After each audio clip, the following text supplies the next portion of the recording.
Sveiki. Šiandien mūsų jau 7. iš eilės susitikimas. Pokalbis. Praėjusį kartą mes kalbėjomės, kaip neišprotėti.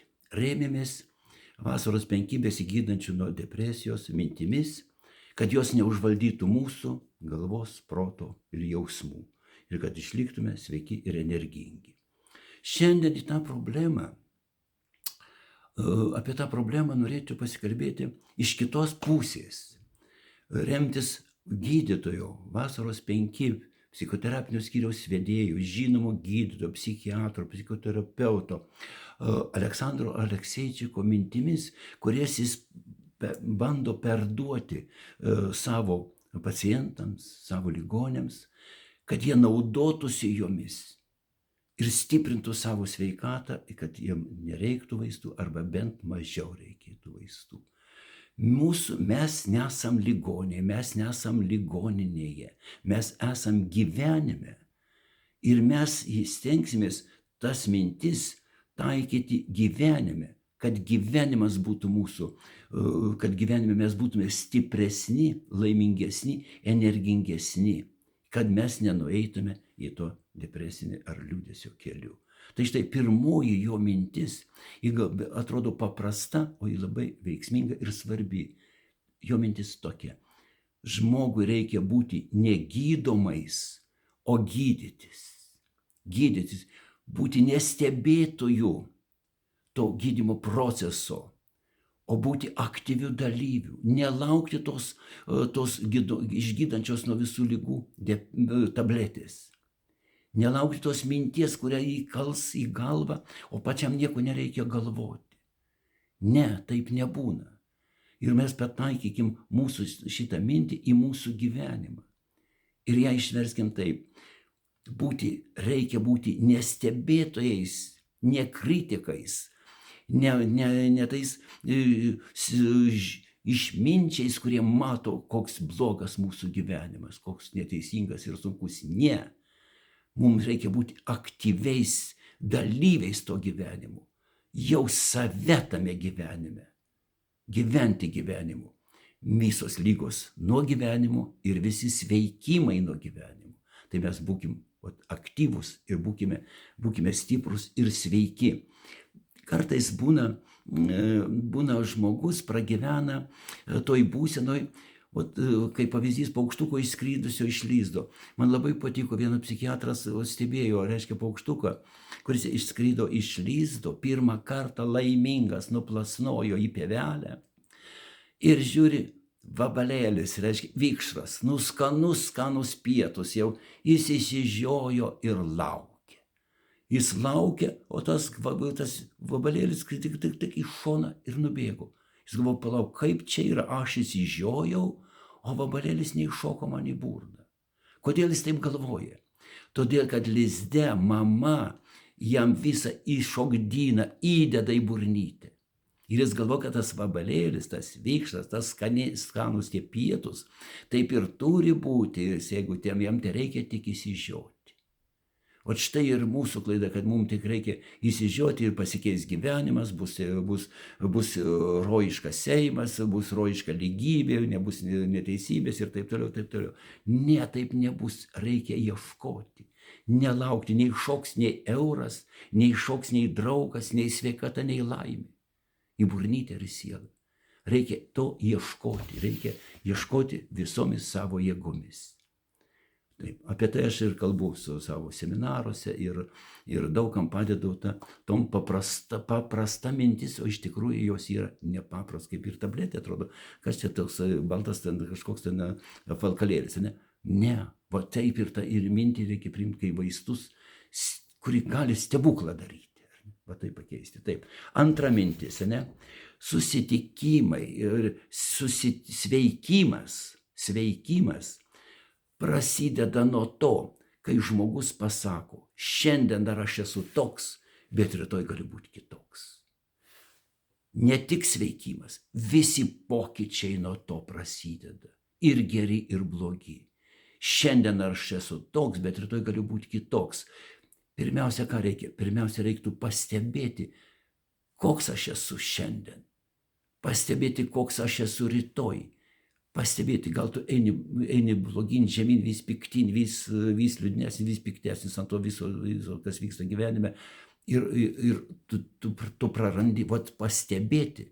Ir tada žinoti, kad aš galiu po laipsnelį, nepadarysiu stebuklų, rytoj aš būsiu karalius ir rytoj būsiu laimingas, ar ne, sveikas. Ne, pajausti to, ar ne, pajausti mažą pokytį. O tas mažas pokytis yra kelio žingsnis, tas kelias ir veda. Taip, sveikimas turėtų pradėti iš vidaus. Nelaukti tos tabletės, nelaukti to gydytojo, kai jis kažką tau padarys. Iš vidaus, ieškoti to noras būti sveikas, generuoti sveiką būseną. Generuoti pačiam, iš vidaus norėti pasveikti. Kaip gera būti sveikam, kaip gera, kai tave nevaldo pyktis, kaip nevaldo tave liūdesys arba ten televizijos žinios. O tas iš vidaus noras atrasti. Ketvirtas, vienas svarbiausių jo teiginių, lemiančių gyvenimo mūsų kokybę. Mes nemokame būti laimingi, ir tuo esame kandidatą į lygą.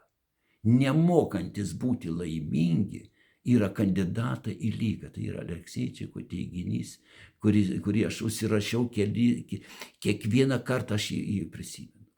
Prisimenu ir seminaruose visada tuo dalinuosi. Ieškom konkrečiai žmogui, kodėl mes nemokam, nemokam būti laimingi, nemoki, gerai, nemoki mokėti. Čia yra mokėti dvi prasmės. Mokėti reiškia išmokti ir mokėti užmokėti, tas pats žodis. Ir šito atveju abi yra reikalingos.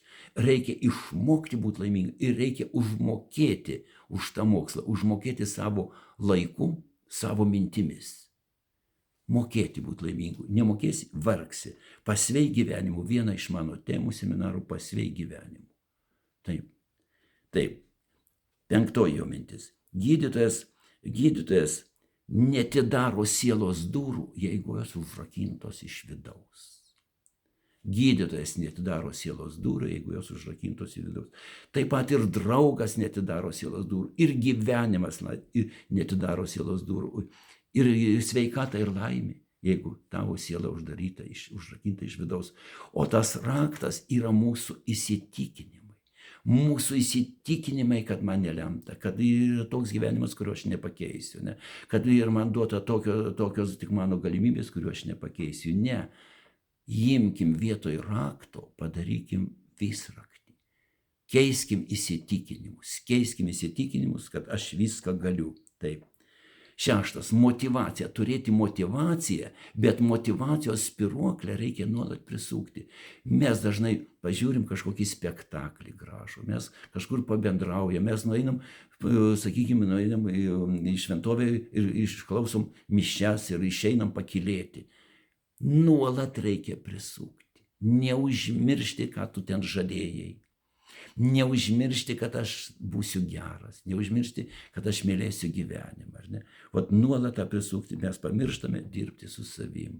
Šiandien aš skaičiau Delfi, Ukmergiškis 100 metų, jo klausė, gražiai atrodo, su gėlių puokšte, nuotraukoj, klausė, kokia tavo pagrindinis principas to ilgo amžiaus. Sakau, meilė savo.